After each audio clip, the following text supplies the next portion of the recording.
नमस्कार। कानुन न्याय तथा संसदीय मामिला मन्त्रालय र नेपाल टेलिभिजनको संयुक्त प्रस्तुति कानुनका कुरामा यहाँलाई हार्दिक स्वागत छ।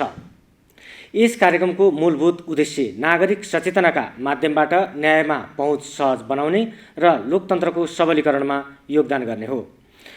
कार्यक्रमको आजको श्रृङ्खलामा हामी अनिवार्य तथा निःशुल्क शिक्षा सम्बन्धी ऐन 2075 का विषयमा छलफल गर्नेछौँ।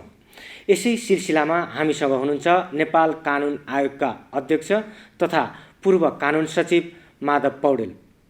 यहाँलाई स्वागत छ। धन्यवाद। यो अनिवार्य तथा निःशुल्क शिक्षा सम्बन्धी जुन ऐन छ 2075 सालको, यसमा चाहिँ यो खास अनिवार्य शिक्षा भन्नाले कस्तो खालको शिक्षालाई भन्न खोजिएको हो? हामीले अनिवार्य शिक्षा भन्दाखेरि हाम्रो मात्रै यो मान्यता होइन, सारा संसारभरिकै देशहरूको अभ्यासमा रहेको एउटा चाहिँ माध्यमबाट चाहिँ अनिवार्य शिक्षाको हुने एउटा चाहिँ शब्दावली विकास भएको छ। यसअनुसार नागरिकले अनिवार्य रूपमा लिनैपर्ने, प्राप्त गर्नुपर्ने र राज्यको तर्फबाट दिनैपर्ने शिक्षालाई चाहिँ हामी अनिवार्य शिक्षा भनेछौँ। यसअनुसार जुनसुकै नागरिकले पनि मिनिमम उसले निर्धारण गरेको एउटा सर्टेन अवधिसम्मको शिक्षालाई चाहिँ लिनैपर्छ। त्यसमा कुनै किसिमको म शिक्षा लिन पाउँदिनँ भनेर भन्न पाउँदैन भने त्यसलाई हामी अनिवार्य शिक्षा भन्दछौँ। यसको अलिकति लामो इतिहास छ। पश्चिमी युरोपको मुलुकहरूले चाहिँ सायद सम्भवतः फ्रान्सले सुरु गरेको थियो।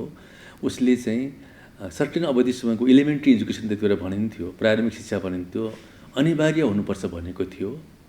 त्यस पछाडि यो विकास हुँदै जाँदाखेरि अरू कन्ट्रीले अभ्यास सुरु गरे र दोस्रो विश्वयुद्ध पछाडि तीनटा महासन्धि भएका छन्। हुन त 1948 को संयुक्त राष्ट्रसङ्घ बडापत्रले पनि, मानव अधिकार बडापत्रले पनि यो कुरा कहीँ स्मरण गरेको छ। तीनटा महासन्धि जसको हामी पनि पक्ष छौँ। एउटा 1966 को नागरिक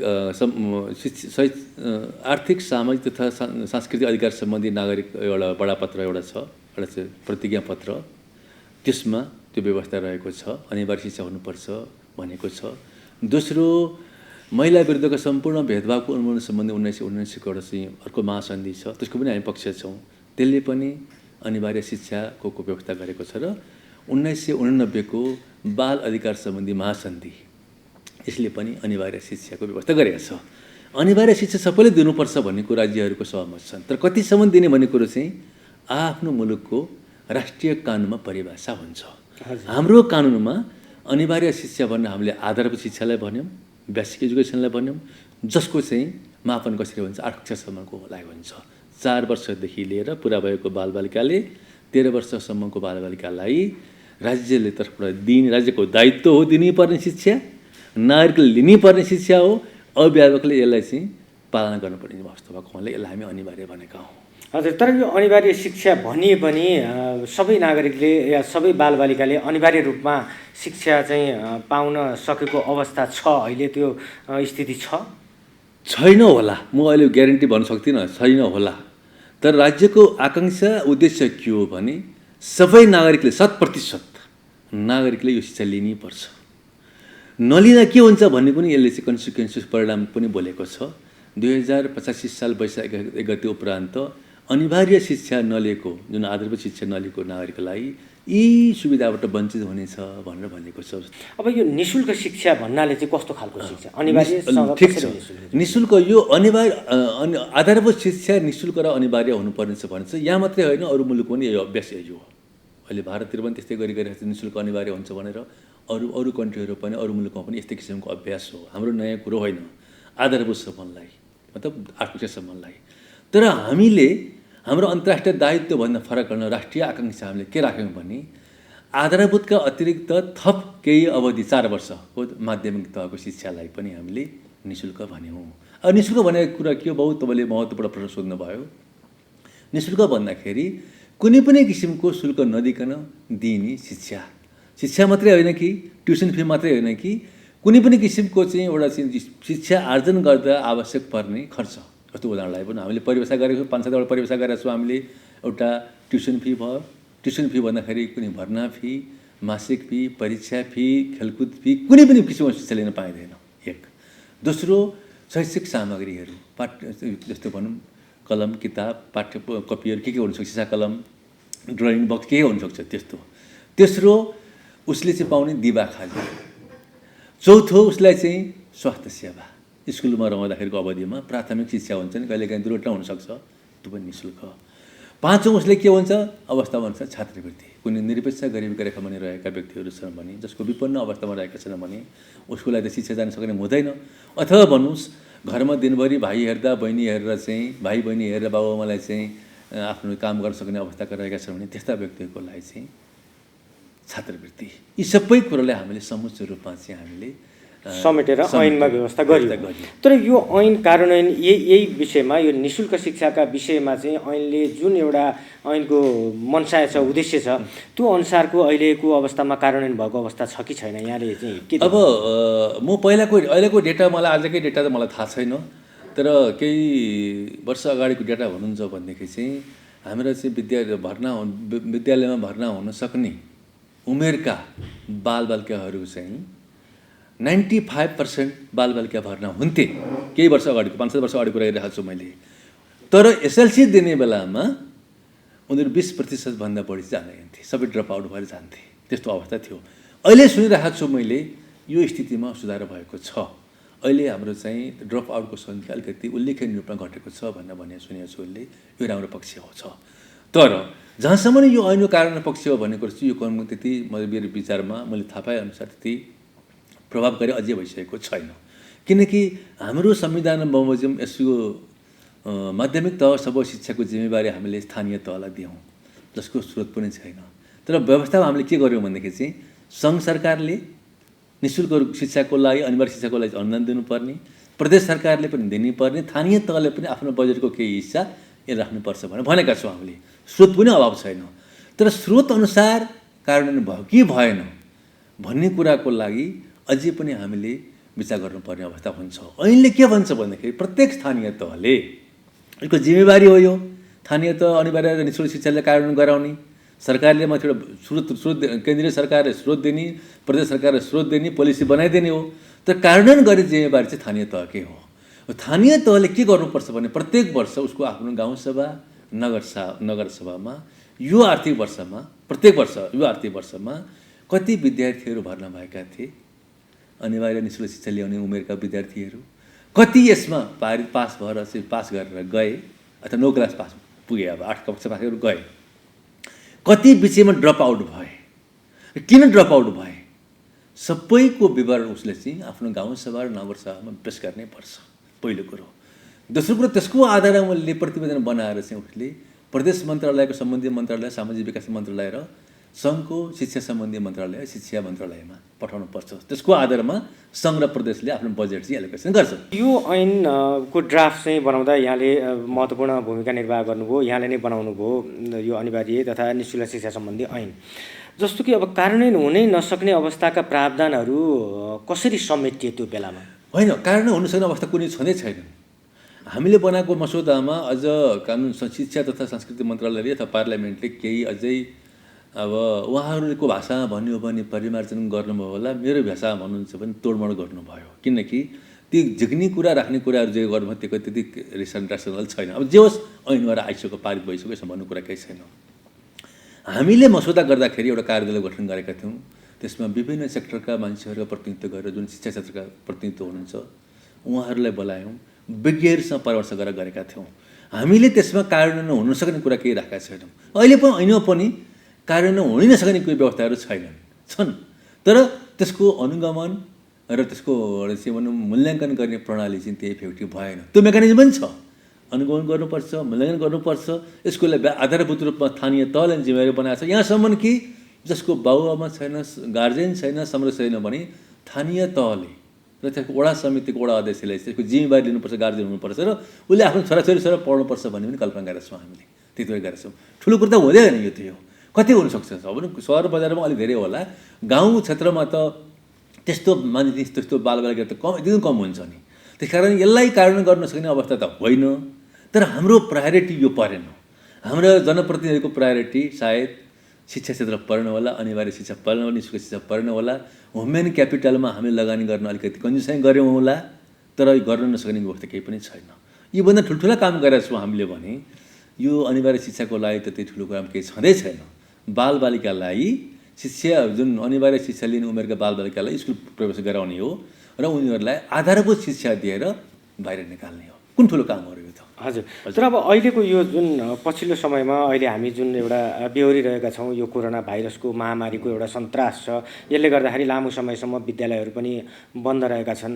अब यो अनिवार्य तथा निःशुल्क शिक्षा भनिएको छ, यो चाहिँ कसरी चाहिँ ती बालबालिकालाई, ती कलिला विद्यार्थीहरूलाई कसरी अब यो सम्भव हुन्छ पुर्याउनका लागि? निस्सन्देह यो अत्यन्त महत्त्वपूर्ण र धेरै महत्त्वपूर्ण प्रश्न सोध्नुभयो। मलाई चाहिँ आजको सेसनको सबभन्दा महत्त्वपूर्ण प्रश्न यही हो। जतिबेर यो ऐनको मसौदा भएको थियो, त्यो मसौदाखेरि यति धेरै लामो अवधिसम्म यस्तो किसिमको विपद आउँछ भन्ने कल्पना गरेको थिएन। यो कुरा हामीले भन्नै पर्ने हुन्छ। तथापि त्यहाँ एउटा प्रोभिजन के छ भने प्राकृतिक विपद अथवा कुनै किसिमको आकस्मिक दुर्घटना अथवा केही अवस्था परेको अवस्थामा पनि शिक्षा पाउने नागरिकको अधिकारलाई, बालबालिका अधिकारलाई चाहिँ प्रभावित तुल्याउनु हुँदैन। त्यसको लागि वैकल्पिक व्यवस्था गर्नुपर्छ भनेको छ एउटा। दोस्रो कुरा, अर्को कुरा के भनेको छ भनेदेखि चाहिँ विद्यालय चाहिँ पाएक पर्ने ठाउँमा विद्यालयमा जानुपर्छ बालबालिकाहरूले र हामीले यसमा पाएक पर्ने ठाउँलाई चाहिँ हामीले के भन्छौँ, आफ्नो रहिबसेको ठाउँबाट 2 किलोमिटरभित्रको चाहिँ एउटा चाहिँ विद्यालय छ भने त्यो पाएक परेको मान्नुपर्ने हुन्छ भनेर हाम्रो परिवेशमा हामीले आफ्नै किसिमले परिभाषा गरेका छौँ। अरू मुलुकमा अरू किसिमले परिभाषा गरे होलान्।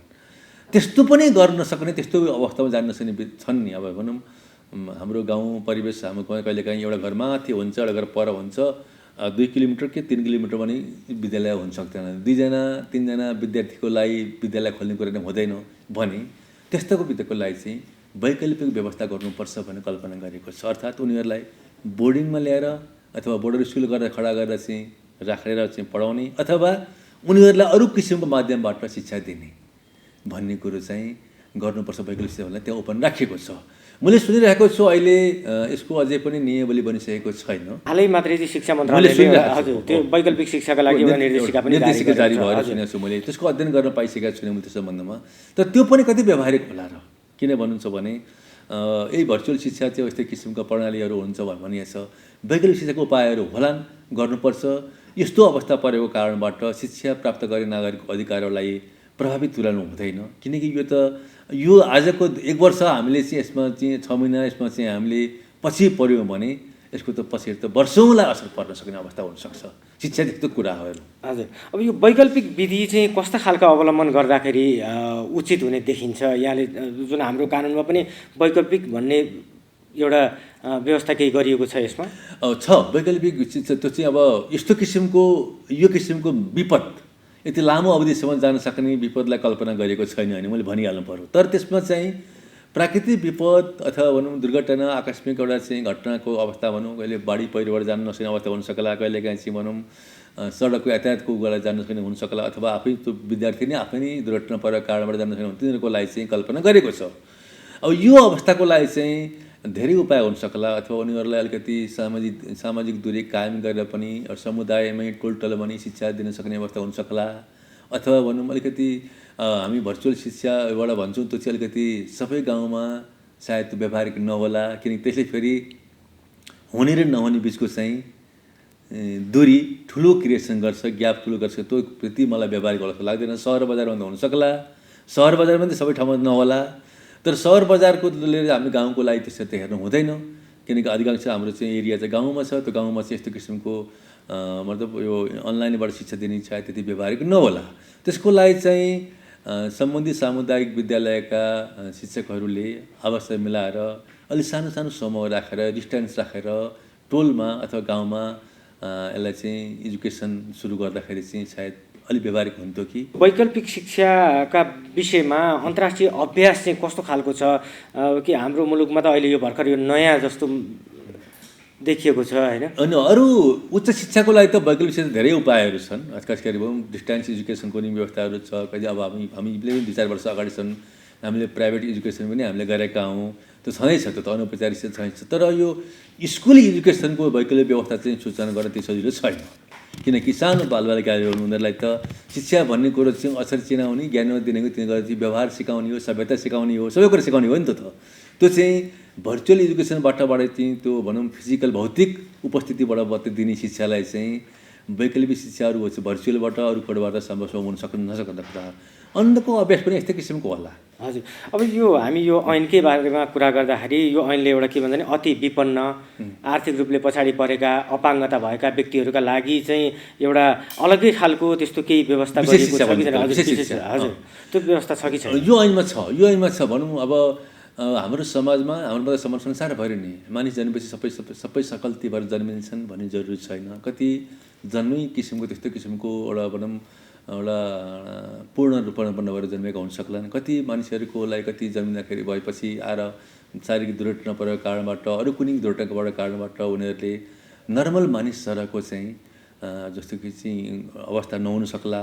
त्यस्तो अवस्थाको लागि पनि हामीले नागरिक हुन् उनीहरूलाई अरू नागरिक सरहको हामीले सुविधा दिनुपर्छ भन्ने कुरो अरू बनी कानुनमा नि छ, यो ऐनमा पनि व्यवस्था गरेको छ। त्यस्तो अवस्था परेको रहेछ भने दृष्टिविहीनको लागि, अपाङ्गता भएका व्यक्तिको लागि, बौद्धिक अपाङ्गता भएका व्यक्तिको लागि पनि हामीले उनीहरूलाई चाहिँ त्यो विशेष शिक्षा भनेर छुट्टै राखेर छुट्टै राखेर विशेष किसिमको उपकरण दिएर त्यसको लागि चाहिँ स्थानीयता जिम्मेवार हुन्छ भन्ने छ।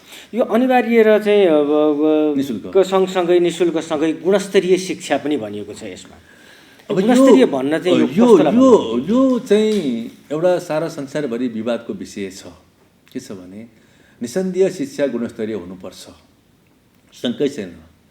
तर अनिवार्य शिक्षा गुणस्तरीय हुन्छ हुँदैन भन्ने कुरामा विवाद छ अनि कुरा छैन। किन अनिवार्य यो राज्यले चाहिँ वैश्विक रूपमा दिने शिक्षा हो, गुणस्तरीय दिनु छ भने सो म त बेटर, दिन सकेन भने पनि यो चाहिँ वैश्विक रूपमा पाउने जरुरी छ, उसको मापदण्ड छ, उसको चाहिँ त्यो गुणस्तरीय नै ठएको मान्नुपर्ने हुन्छ। हामीले त्यति मिनिमम रिक्वायरमेन्ट पुरा गरेपछि गुणस्तरीय भएको मान्नुपर्ने हुन्छ। गुणस्तरीयको परिभाषा आफैमा व्यापक छ, सजिलो छैन।